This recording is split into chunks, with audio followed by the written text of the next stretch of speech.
Hello guys, welcome back to my channel E S math. तो नए question के साथ में आज शुरुआत करते हैं रैंक ऑफ मैट्रिक्स की। तो स्क्रीन पे दो क्वेश्चन है, उन दोनों क्वेश्चनों को हम सॉल्व करेंगे बाय यूजिंग इक्विवेलेंट फॉर्म। तो मैं पहले स्टेप तो लिख देता हूँ कि बाय यूजिंग इक्विवेलेंट फॉर्म। तो सबसे पहले क्वेश्चन लिखते हैं। तो क्वेश्चन जो है वो क्वेश्चन है, सेकंड क्वेश्चन बढ़िया क्वेश्चन है, ये इक्विवेलेंट फॉर्म का बढ़िया है एकदम। तो क्वेश्चन है 5, 3, 14 और 4, देन 0, 1, 2 और 1, 1, -1, 2 और 0। तो सबसे पहली स्टेप इसकी जो है वो है कि सबसे पहले स्टेप में A11 को 1 बनाना है, चाहे किस टाइप से ही बनाओ, कोई सा भी ट्रांसपोजिशन यूज करके बनाओ। तो सबसे पहले स्टेप में A11 1 बनाना है। तो इसके लिए जो हमें पता है कि ये है रो, ये है दूसरी रो, ये है तीसरी रो, ये है पहला कॉलम, ये है दूसरा कॉलम, ये है तीसरा कॉलम और ये है चौथा कॉलम। तो A11 को 1 बनाने के लिए एक स्टेप तो ये है कि आप रो 1 को किसी से ट्रांसपोज कर दो, या ये है कि रो 1 में कुछ ऐसा ऐड कर दो जिससे ये 1 बन जाए। तो मैं क्या करता हूँ, हमें यहाँ 1 दिख रहा है, यहाँ 1 चाहिए, तो मैं क्या करता हूँ, सिंपल रो 1 को ट्रांसपोज कर देता हूँ रो थर्ड से। मतलब जो रो 1 है उसे रो थर्ड में ट्रांसपोज कर देता हूँ। जो A है वो इक्विवेलेंट हो जाएगा और इसकी जो वैल्यू है वो ये आ जाएगी, क्योंकि रो थर्ड है वो रो 1 बन चुकी है। तो ये 1 आ गया, देन -1 आ गया, देन 2 आ गया, देन 0 आ गया। ये तो रो थर्ड आ गई। देन अब रो सेकंड में कोई ट्रांसपोज यूज़ नहीं किया, तो row second as it is 1, 2, 1। अब रो 1 को रो थर्ड बना दिया, मतलब 5, 3, 14 और 4। ये तो एकदम इजी हो गया।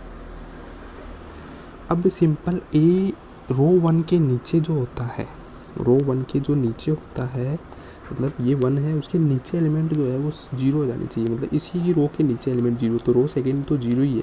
रो थर्ड को 0 बनाने के लिए ट्रांसपोज यूज़ कर देते हैं कि रो थर्ड -5 टाइम्स ऑफ रो 1। तो ए जो है वो इक्विवेलेंट की फॉर्म में है, यहाँ 1 आ गया, यहाँ -1, यहाँ 2, यहाँ 0, कि रो 1 में कोई छेड़छाड़ नहीं है, रो 2 में भी कोई छेड़छाड़ नहीं है। रो थर्ड में 5 टाइम्स करके रो 1 में सब्ट्रैक्ट किया है। तो 5 - 5 0, 3 माइनस यहाँ आएगा 3 -5 और -1, तो 3 + 5 आ गया, मतलब 8 आ गया। कितना 8 आ गया,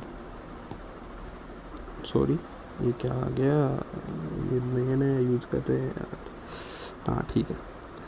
तो अब यहाँ आ गया 14 -10, ये मतलब 4 आ गया। तो यहाँ 4 आ गया और 0 में कोई फ़र्क नहीं पड़ने वाला, यहाँ पर भी 4 आ गया। अब स्टेप करते हैं थर्ड यूज। थर्ड स्टेप ये कहती है कि यदि उसमें A22 है तो उसे भी क्या बनाओ, 1 बनाओ। तो A22 बिल्कुल है, वो तो पहले से ही 1 है, तो ये और एक फ़ायदा हो गया।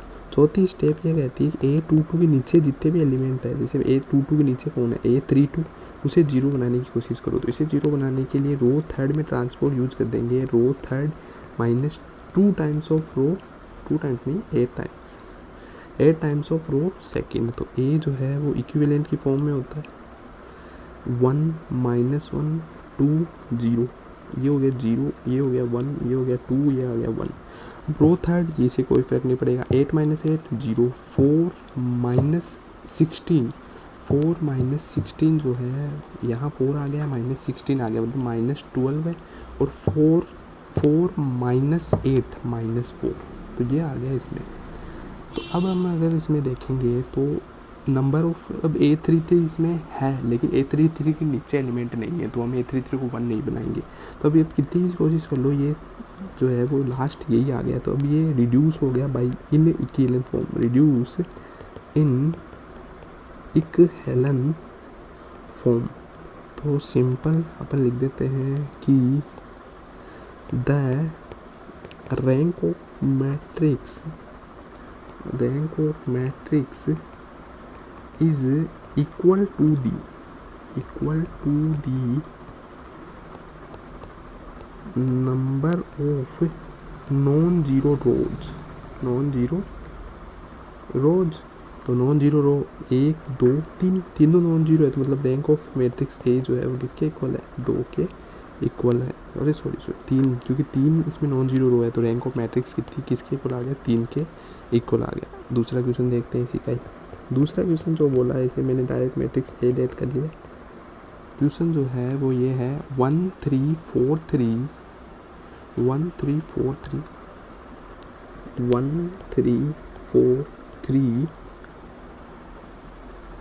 3 9 12 3 3 9 12 3 1 3 4 1 1 3 4 1, यह आ गया मैट्रिक्स ए।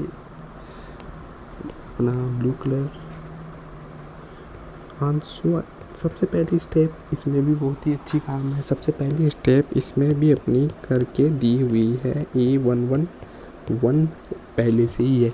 A11 के नीचे वाले एलिमेंट 0 बनाएंगे तो A row 2 is converted row 2 minus 3 times of row 1, और रो 3 को तो डायरेक्ट रो 1 में डायरेक्ट सब्ट्रैक्ट कर देते हैं, तो रो 1 को डायरेक्ट सब्ट्रैक्ट कर देते हैं। तो A हो गया equivalent row 1 1 3 4 3 3 minus 3 0 9 minus 9 0 12 minus 12 0 3 minus 9 minus 6 7 8 9 3 minus 9 minus row third minus 0 0 0 minus 2, ये तो बहुत ही अलग बन गया।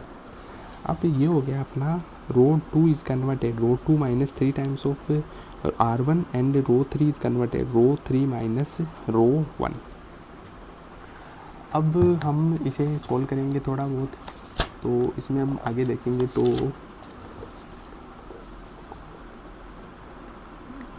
अब A22 को हम क्या बनाने की कोशिश करेंगे,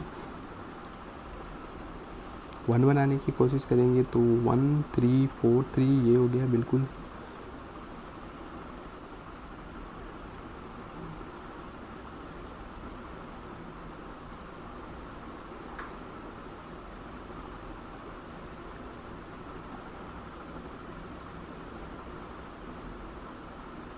देन रो 2 को हम जो है वो अप्लाई कर देंगे इसमें मेथड की। जो रो 2 है उस रो 2 को थर्ड टाइम्स ऑफ रो 1 में मल्टीप्लाई कर देंगे। देन रो थर्ड को हम अब रो थर्ड को हमें रो थर्ड को देखना है, तो हम डायरेक्ट क्या कर देते हैं कि इसमें स्टेप लगा देते हैं कि ये जो रो थर्ड है इस रो थर्ड को नीचे वाली स्टेप को एक बार वेरीफाई ये करते हैं। देखो row third is converted row third minus करेगी प्लस करेगी, इसमें माइनस कर देते हैं 1/2 टाइम्स ऑफ 1/3 टाइम्स ऑफ, क्योंकि 2 आ जाएगा वो वहाँ पर 1/3 टाइम्स ऑफ रो 2 करके करते हैं।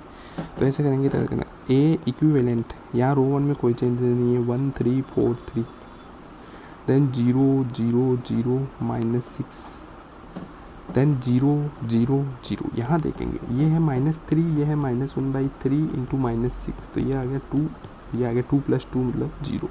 तो नंबर ऑफ नॉन जीरो, ये वाली स्टेप समझ में नहीं आएगी पता है मेरे को, लेकिन मैं समझा देता हूँ। देखो ये वाली स्टेप कैसी है। हमारी सेकंड स्टेप क्या कहती है कि जो A22 है उसे कितना बनाओ, 1 बनाओ।